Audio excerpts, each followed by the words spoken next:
What's good, YouTube? It's your boy Chris from K-Terry. If you're new, don't forget to like, subscribe. Today we're reacting to visiting the closest town to space, life with 50% less oxygen. Oh yeah, don't forget to follow my Twitch. You know what I'm saying? I'm gonna put the link in the description below, but yeah, let's get to the video. Yes, sir. Do it. La Rinconada, the closest inhabited place to the sky on Earth, where people are living above the clouds. At this extreme altitude of 5,100 meters or 16,700 feet, the atmosphere significantly thins, and the locals are living with only 50% of the usual oxygen levels. Their bodies have evolved to produce 2 times more blood cells than ours. On this barren land, not even a single tree can survive because of the low air pressure. This town in the Peruvian Andes is even 300 meters higher than Mont Blanc, the highest peak in the Alps of Europe. Far from the modern world, it is a place where crime and danger are always nearby. People come to these harsh lands for only one reason: gold. About 50,000 people settled here among piles of trash, all dreaming of wealth. We are on the road to explore life in the world's highest settlement. Pull over, pull over. Yeah, pull over.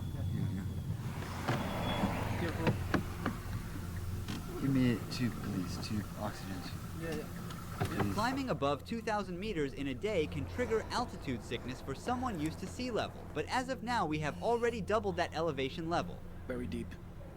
Headache, dizziness, and nausea are the first symptoms, followed by coughing. It may cause shortness of breath. Immediate help is crucial when rapidly progressing altitude sickness leads to fluid accumulation in the lungs. At high altitudes, the body loses about twice as much water through breathing, so it's important to keep hydrated.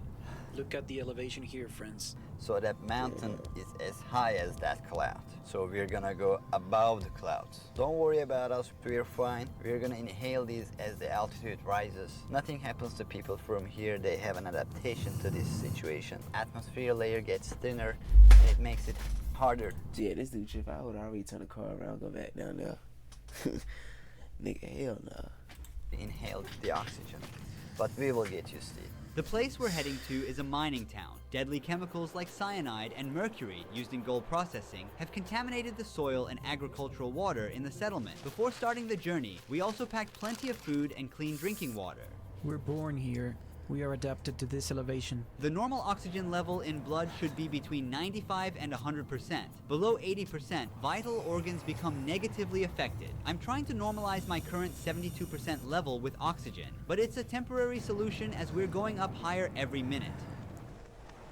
The town is literally surrounded by tons of waste stretching for miles. Nature has given place to piles of garbage. The moment we arrived, a sickening odor hit me suddenly. We are at our hotel in La Rinconada. Our guide is setting up the oxygen tank for us. What is the name of this hotel? Cielo means sky. You use the oxygen tank for 5 minutes first, and after a little break, and another 5 minutes. You need time. Rest a little bit to adapt your body to this elevation. When I got out of the car, I felt dizzy. I was like going to fall. Very normal. Crimes, especially stabbings and theft, are quite common here, cause locals typically keep their cash and gold with them as there are no banks available. We're teaming up with 2 police officers to keep us safe while we're filming. They are undercover police and they will follow us everywhere we go. Marco directs us to coca leaves, as he thinks it's a remedy to avoid getting altitude sickness, a traditional habit here. Also coca leaves there. Coca leaves. I think they're consuming this for altitude sickness.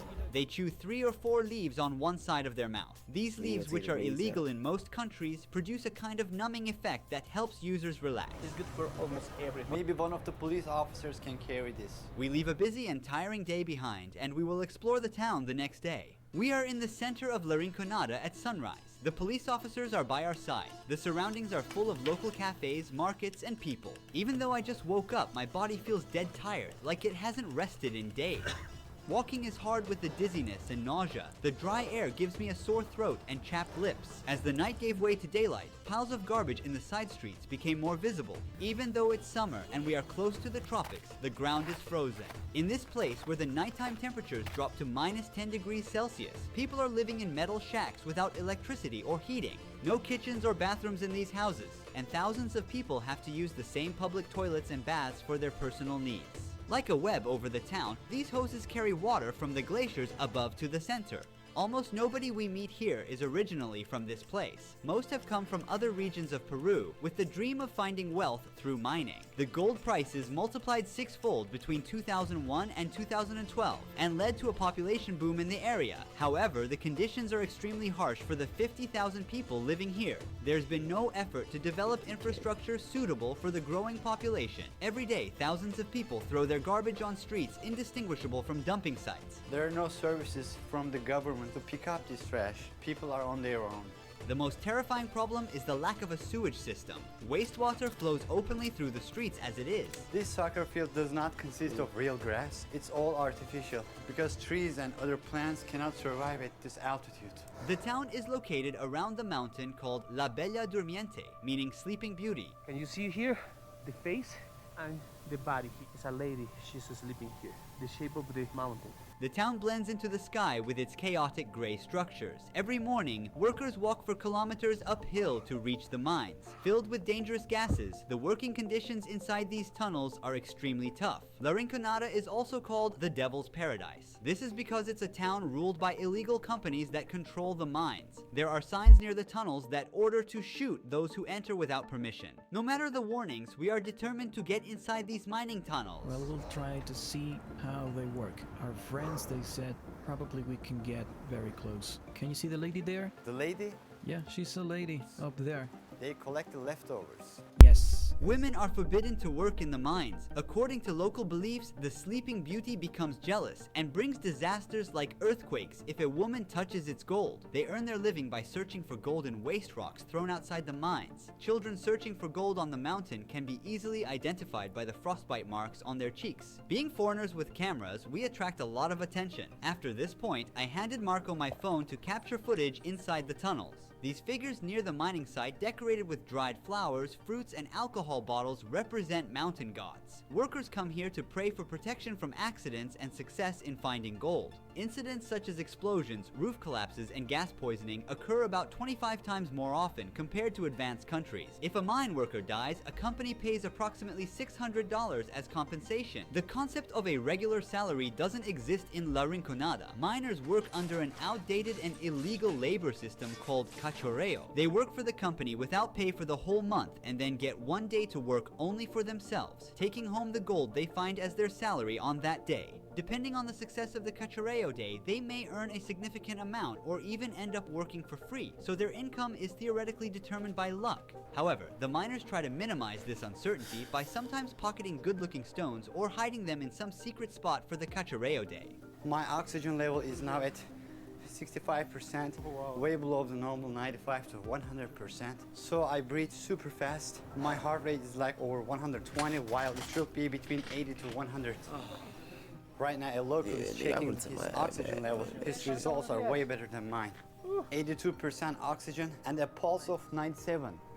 I can no longer stand. I'm going back to the hotel to get some oxygen. I'm keeping my coat on to stay warm as there's no heating. Now we're gonna wait a few hours to explore the city's dangerous nightlife and talk with some mine workers. While I'm resting, you should know the true cost of the gold. Each ring containing 8 grams of gold generates approximately 20 tons of waste during production. At the top of the mountain, an acid mine lake was formed because of the rocks which are extracted with gold. These rocks, high in iron sulfate, undergo oxidation when they come into contact with water and air, resulting in this deep red color. People living by the stream grow their crops and raise their animals with water contaminated by mercury and cyanide. The average lifespan of the locals living here is only 35 years, but chemicals aren't the only reason. At this altitude, each breath contains about 50% less oxygen compared to sea level. Therefore, the blood of a La Rinconada resident is twice as dense as that of an average person, leading to potential blockages in blood vessels and fatal outcomes. After a tough day, miners are rushing to the town center. Electricity is only available on a few streets here, leaving the rest of the town in darkness. All the mine workers are here. They're shopping